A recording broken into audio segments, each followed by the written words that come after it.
Pivots. Here we go. Onside or offside are the pivots. We've got 3 examples here. These are a great thing to be toggling on and off from time to time, right? They're non-essential. So likewise, like how a break and retest of a trend line is nice, it might take it from solid to epic, but it's not essential. We don't have to have that, right? Likewise with the pivots. You'll find more often than not they will be onside because we're using fib retracement for most of our strategies. Fibonacci retracement, that the pivots are extracted from Fibonacci retracement, right? So it's useful to know that the pivots are based on, I believe, the last 24 hours worth of data, the high and low of the day before, and then it puts the pivots in there. The 0.75, the 618, sorry, 382, 0.75, and then the fib extension 1.272. That's what the pivot lines are, or more or less, right? If they line up perfectly with your overall setup, that's added confluence. That may be the difference between a solid and an epic setup, right? If they don't line up perfectly, this is not one of the ones that is essential, as I said, but just know that maybe it takes it from, maybe it's on the higher end of a solid, and it might just bring it down to like a lower end of a solid. And depending on your aggression as a trader, maybe you'll still opt to take it, but just understand it's not contributing to the setup. Or it might take the difference from an epic setup. It's got a lot of things going for it. It's got that break and retest of the trend line. It's got everything, but the pivots just aren't onside or they're a bit offside. And they're like, okay, well now it's just a solid setup rather than an actual epic setup, right? So let's go. Oops, let's go back there. This one here is our CAD. Nope, that was not it. We go CAD yen. We have a stray position here. Let me see where they ended up. Here we go. So this one here, perfectly onside, right? So this is back to our CAD yen position that we're looking at before. This is the one that we do. I've removed the trend line, but you might be looking at this and saying, wow, trend change, 1 hour trend change, really nice. Pull back, that 382 lines up pretty closely with the pivot line. Maybe instead of putting your entry order right on, if you were to take it as an entry order, instead of right on 382, you might put it on the pivot line, and your stop loss, you might be able to bring it down a little bit further. Maybe you just put it on 0.75, here, like right on 0.75, where sometimes you'll see the pivot line, like the R1 here, maybe just on the other side of 0.75. So I use these as kind of refinements, right? Let's say that the daily pivot line was just above 382. Well, I'd probably put my entry order on 382, all right, or thereabouts, or a little bit further up. But because it's further down, maybe this entry price, which is where I put it, is a better option. Stop loss, I'd say on this one's a little bit too wide. Maybe you could have been down right on 0.75 because we've got the protection of R1 and of 0.75. Cool. Yeah, something to be aware of. Another one here.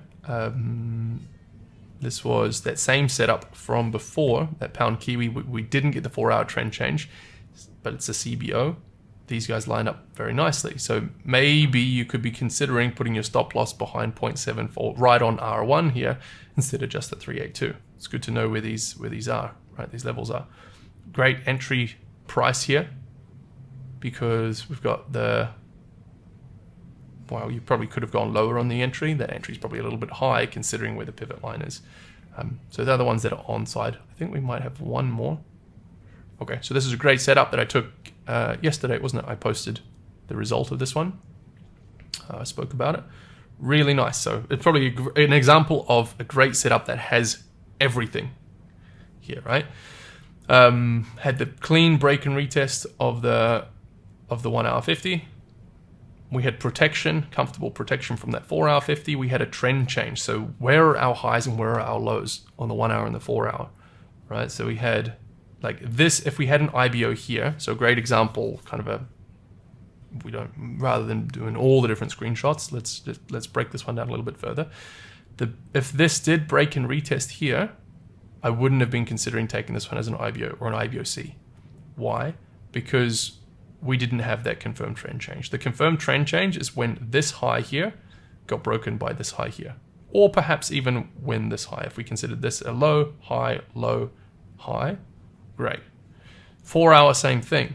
This high, lower high, lower low, lower low, higher high, boom, enter on that higher low as it's forming, pop to the upside. Now we had a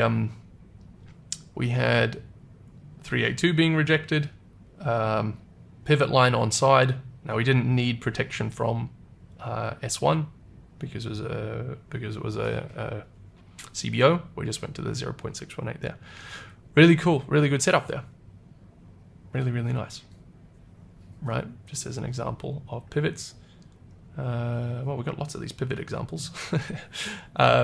This is one. Okay, no, this is moving on to the next one. I didn't actually have any examples here of pivots not in favor, but very simple to find those as well. Again, these are just ones, all the best setups that I take generally have the pivots on side. So if we have them lining up perfectly, like this here, it's lined up identically, like they're on top of each other in this instance, right?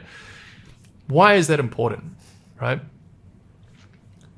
Because as we know with technical analysis, we're relying on self-fulfilling prophecies, right? So that means that we want to be applying mental analysis. Paul, you've gone through the recent curriculum, right? We're talking, he's probably more fresh with it than anybody. Mental analysis is predicting what other traders are going to be doing. Where are the buyers driving? Where do they have their profit targets? Where do the sellers have their profit targets? Where's those points, areas of liquidity, right? Where are the market movers trying to stop loss hunt? Or where is there, getting a run for liquidity? Obviously, that's a little less prominent in Forex than it is in something like crypto or commodities. But predicting, so where am I going with this? Half the traders, let's say, many traders who trade these kind of break and retest or breakout strategies, they'll be using Fibonacci retracement, right? There's nobody who's ever heard of, there's no great trader who's never heard of Fibonacci retracement. It's a tool that everybody uses pretty universally, which is what makes it quite so reliable. There's also equally no great trader who doesn't know what pivot lines are, right? Now, there's going to be a certain preference of traders. Some traders will only trade the fib retracement levels, and some traders will only trade pivots, but the great trader is aware of both. And when it lines up perfectly here, what that means is that it doesn't matter who's, the bulls who are entering, who prefer to enter on 382, or the bulls who prefer to enter on daily pivot line, it doesn't matter. When it reaches this level, they're all entering. And that's what we want. We all enter at the same time, and that drives price. We want to be on the side of the winning team, right?